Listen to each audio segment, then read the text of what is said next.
ये दुखद है जो घटना हुई है। हमारे सांसद जियाउर रहमान जब संभल में ही नहीं थे और उसके बावजूद भी उन पर एफआईआर दर्ज करना, ऐसा उदाहरण कभी किसी को मिला होगा देखने को, सुनने को? एक पुलिस ऑफिसर ये कह रहा हो कि नेता बनना छोड़ दो, नेताओं का सहारा लेना छोड़ दो। किसके लिए भाषा थी वो? और मैं ये कहना चाहता हूं, हालांकि सब जानकारी आपके पास है, दुखद है कि नईम जैसे नौजवान की जान चली गई, बिलाल की जान गई है, रोमान की जान गई है, कैफ, अयान, और इसमें से कुछ कम उम्र के भी हैं। मुझे याद है जब मैं लखनऊ में प्रेस कर रहा था, उस समय जो जानकारी थी और जो जानकारी छिपाई जा रही थी, जब वहां पर लोकल स्तर से जानकारी हासिल हुई, तब मैंने कहा कि नईम की जान गई है और पुलिस की गोली से गई है।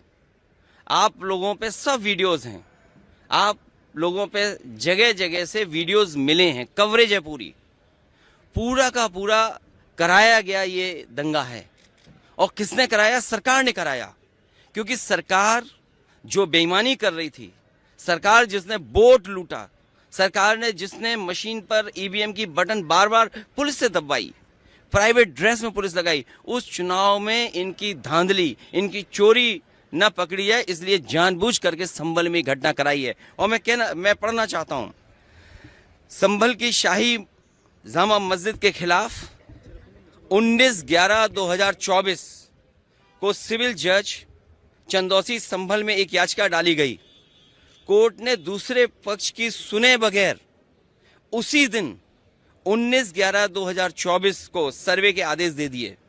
ताज्जुब तो इस बात का है कि ऑर्डर मिलने के बाद ही संभल के जिलाधिकारी, संभल के पुलिस अधीक्षक आदेश को पढ़े बगैर 2 घंटे बाद ही सर्वे के लिए पुलिस बल के साथ शाही जामा मस्जिद पहुंच गए। जामा मस्जिद की कमेटी, जनप्रतिनिधि, उलेमा इकराम, सभी अधिवक्ताओं ने सहयोग दिया। जिस समय पहली बार सर्वे हुआ है और कोर्ट के आदेश के बाद पूरा का पूरा सहयोग, जो भी वहां जिम्मेदार लोग थे, जो भी जिम्मेदार वहां पर मौके पे थे, सबने सहयोग किया। जिलाधिकारी संभल और पुलिस अधीक्षक संभल ने 2.5 घंटे सर्वे के बाद कहा, अब सर्वे पूरा हो चुका है और अब रिपोर्ट कोर्ट को भेज दी जाएगी। दिनांक 22/11/2024 फ्राइडे को जुम्मे की नमाज के लिए लोग नमाज अदा करने के लिए जामा मस्जिद पहुंचे, लेकिन पुलिस प्रशासन ने बैरिकेडिंग लगा दी ताकि लोग नमाज न पढ़ सकें। उसके बाद भी लोगों ने संयम बरता, नमाज अदा की और किसी प्रकार का विरोध प्रदर्शन नहीं हुआ, किसी तरह की विरोध नहीं हुआ। अगली तारीख तय थी। शाही जामा मस्जिद की कमेटी और मुस्लिम समाज के सभी लोग कोर्ट के केस की पैरवी के लिए तैयारी कर रहे थे, परंतु दिनांक 23 तारीख को रात पुलिस प्रशासन द्वारा कहा गया कि 24 तारीख को यानी अगले दिन सुबह को दोबारा सर्वे किया जाएगा। आखिरकार पहले एक बार सर्वे हो गया। ये आदेश पुलिस प्रशासन को किसने दिया कि दोबारा सर्वे आपका होगा, जब पहले सर्वे में सब लोगों ने सहयोग मदद की, पूरा सर्वे हुआ, किसी को आपत्ति नहीं थी सर्वे पर, लेकिन जानबूझ करके आगे शाही जामा मस्जिद की कमेटी और अधिवक्ता ने कहा कि एक सर्वे तो मुकम्मल हो चुका है, अब दूसरे सर्वे की क्या आवश्यकता है।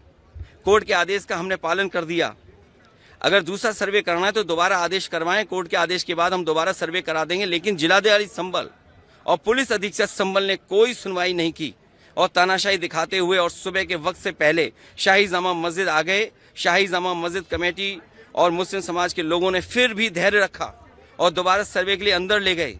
सर्वे के दौरान करीब 1.5 घंटा बाद जब जनता को सूचना मिली तो वो इकट्ठा होना शुरू हो गए। लोगों ने सर्वे का कारण जानना चाहा तो सर्कल ऑफिसर ने उनके साथ गाली गलौज की और लाठीचार्ज करवा दिया, बुरी तरह से जख्मी कर दिया। इसका विरोध करते हुए चंद लोगों ने पत्थर चलाए, जिसके बदले में पुलिस, सिपाही से लेकर अधिकारी तक ने अपने सरकारी और प्राइवेट हथियारों से गोलियां चलाई, जिसकी वीडियो रिकॉर्डिंग है, जिसके एवज में दर्जन लोग गोलियों से घायल हो गए। 5 मासूमों जो कि अपने घर से सामान लेने के लिए निकले थे, उनकी मृत्यु हो गई। संभल का माहौल बिगाड़ने में याचिका दायर करने वाले लोगों के साथ पुलिस और प्रशासन के लोग जिम्मेदार हैं। इनको निलंबित किया जाना चाहिए और हत्या का मुकदमा चलाया जाना चाहिए। जिससे कि लोगों को इंसाफ मिल सके और आने वाले समय में कोई इस प्रकार की संविधान के खिलाफ गैर कानूनी घटना को अंजाम न दे जा सके। और मैं हमारे सभी सांसद और तमाम विपक्ष के लोग इस सवाल को उठाना चाहते थे, लेकिन सदन में नहीं उठने का मौका दिया। कल भी नहीं मिलेगा मौका, जब मिलेगा तब ये सवाल उठाया जाएगा और हमारा डेलीगेशन भी जाएगा वहां के लोगों के दुख दर्द परेशानी। और फिर सरकार के हाथ में सब कुछ है, अज्ञात में नाम डाल दिए। मैं आपको याद दिलाना चाहता हूं, कानपुर में जब दंगा हुआ था, अज्ञात में नाम लिख करके बड़े पैमाने पर पुलिस ने अन्याय किया था। पुलिस ने लूटा था पैसा और पुलिस अधिकारी को उन्हें हटाना पड़ा था और यही आरोप था उन पर कि उन्होंने पैसा ज्यादा लूट लिया। अब बोल दिया, इसके बाद क्या बोलेंगे? लोगों ने वोट नहीं डाला, तंत्र से ही उन्होंने वोट डाल दिया और तंत्र से ही रिकॉर्ड बना करके जीत हासिल कर ली।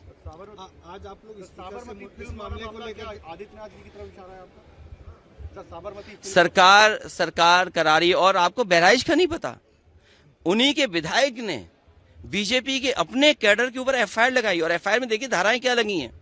जब बीजेपी का विधायक कह रहा है, बीजेपी के कार्यकर्ता नेताओं पे आरोप लगा रहा और बाकायदा पीस कमेटियां बनती हैं, बाकायदा चीजें बातचीत से हल होती हैं। क्या जिलाधिकारी कप्तान ने कोई बातचीत की? जब उसका पक्ष तैयार था सर्वे के लिए, सर्वे आप कर लीजिए, आप रिपोर्ट लगा दीजिए। आप किसी की बात ही नहीं सुनना चाहते हैं कोर्ट में, आप अपनी मनमानी करना चाहते हैं। तो आखिरकार कौन निर्देश दे रहा है मनमानी के लिए? आखिरकार कहाँ ऐसी ताकत है जिसके आगे सब झुक रहे हैं और अन्याय कर रहे हैं? ये लगातार अन्याय उत्तर प्रदेश में हो रहा है। ये इसलिए हो रहा है क्योंकि अपनी नाकामी छिपाना चाहते हैं और सबसे ज्यादा कमजोर जो लोग हैं उनकी तरफ ही जाना चाहते हैं। धन्यवाद। पर जब ये नहीं थे, जब सांसद ही नहीं थे मौके पर, तो उन पे एफआईआर दर्ज क्यों हो गई या उनका नाम क्यों डाल दिया गया? मैं इसी संबंध में मिला हूं।